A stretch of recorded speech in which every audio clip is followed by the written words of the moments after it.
SP সাহেব, আপনাকে আমি বলতে চাই, কেন সন্ত্রাসীকে করতে পারেন না? কেন কেন কেন? আমরা যাকে সন্দেহ করবো বাড়িঘর জ্বালিয়ে দিব। গুন্ডা বাহিনী উনাকে হত্যা করার জন্য পরিকল্পনা করতেছে। উঠে আসছে কোথা থেকে আমরা জানি না, প্রশাসন থেকে এই খবর দিয়েছে ব্যারিস্টার সুমনকে। আমরা প্রশাসনকে বলতে চাই, আমাদের হবিগঞ্জের অভিভাবক, আমাদের সম্মানিত এসপি সাহেব, আপনাকে আমি বলতে চাই, আপনি কোথায় এখন? আপনি এই জামা কারুর সঙ্গে অনলাইনে লাইভে যুক্ত আছেন, দেখতেছেন। আজকে ঢাকা, সিলেট, হবিগঞ্জ সিলেটের রাস্তা বন্ধ হয়ে গেছে। আপনি কেন এই রাস্তা খোলার নিরাপত্তা দিতে পারেন না? পারবেন না? মাননীয় এসপি সাহেব, আজকে 2 সপ্তাহ হয়ে গেছে, আপনার কেন ব্যারিস্টার সুমনের এই সর্পকে আপনি ধরতে পারেন নাই, জনসমুখে আনতে পারেন নাই? আপনার কাছে আমার এই দাবি রয়ে গেল, আমাদের ব্যারিস্টার সুমন সারা বাংলাদেশের আন্দোলন সৃষ্টিকারী, মানবতার প্রেরীওয়ালা। আপনারা জানেন, যদি আমাদের ব্যারিস্টার সুমনের কোনো কিছু হয়ে যায়, সারা বাংলাদেশ থেকে মানুষ চলে আসবে চুলার গাছ স্বাস্থ্যকর নতুন ভিজে।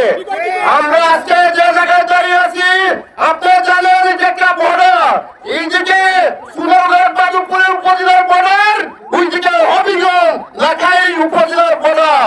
এখানে আমাদের ব্যারিস্টার সুমন, এদিকে আবু জাহেল এমপি সাহেব, তারা জামাই এবং শ্বশুর। আমরা কিন্তু সব বর্ডার দখল করে ফেলবো।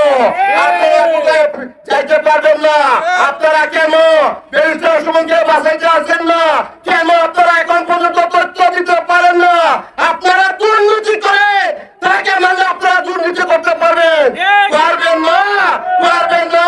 সারা বাংলাদেশের জনগণ আপনাদেরকে প্রতিহত করবে।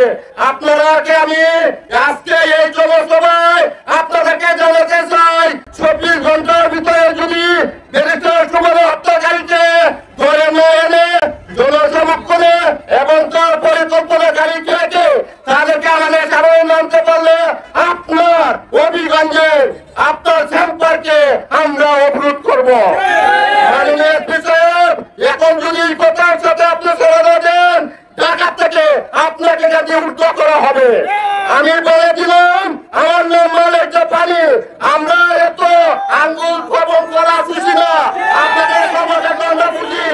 আপনারা কিন্তু সাবধানে যান। আপনারা প্রশাসন থেকে এই খবর আসছে ব্যারিস্টার সুমনকে মারবে, আপনারা প্রশাসন, আপনারা চুলাঘাট এবং হবিগঞ্জে যত থানা কর্মচারী আছে, আপনাদের বাহিনী আছে, সবাইকে নিয়ে এখন থেকে রাস্তায় নেমে যান। আপনারা এইভাবে অনুসন্ধান করেন। আপনারা সন্ত্রাসীকে আপনারা ধরতে পারেন নাই, আপনারা প্রশ্রয় দিচ্ছেন। আপনারা আজকে 1 ঘন্টার ভিতরে আপনারা মাঠে নেমে যান, আমরা কাছে দেখতে পারি। যদি না করেন, আমি আবারও বলছি, আপনাকে অবরোধ করা হবে। কেন সন্ত্রাসীকে ধরতে পারেন না? কেন কেন কেন? আপনারা করতে হবে। এবং আমাদের সুনারঘাট প্রশাসন কি করতেছে, তিনি আমাদেরকে এই খবর দিচ্ছে, উনি কি করতেছে। আপনারা মাঠে নেমে যান, জনগণের সাথে সাথে কাজ করেন। এসির চলে বসে আপনারা কলম গুটালে চলবে না, আপনাদের ভালো মানুষকে ধরবেন না, সন্ত্রাসীকে ধরেন। ব্যারিস্টার সুমনকে যদি কেউ একটি ফুলের আঘাত দেয়, আমরা তাকে সন্দেহ করবো, তাকে তারে বাড়িঘর জ্বালিয়ে দিব, জ্বালিয়ে দিব। এই বলে আমি আমার বক্তব্য শেষ করছি। আসসালামু আলাইকুম। সুমন ভাইয়ের ভয়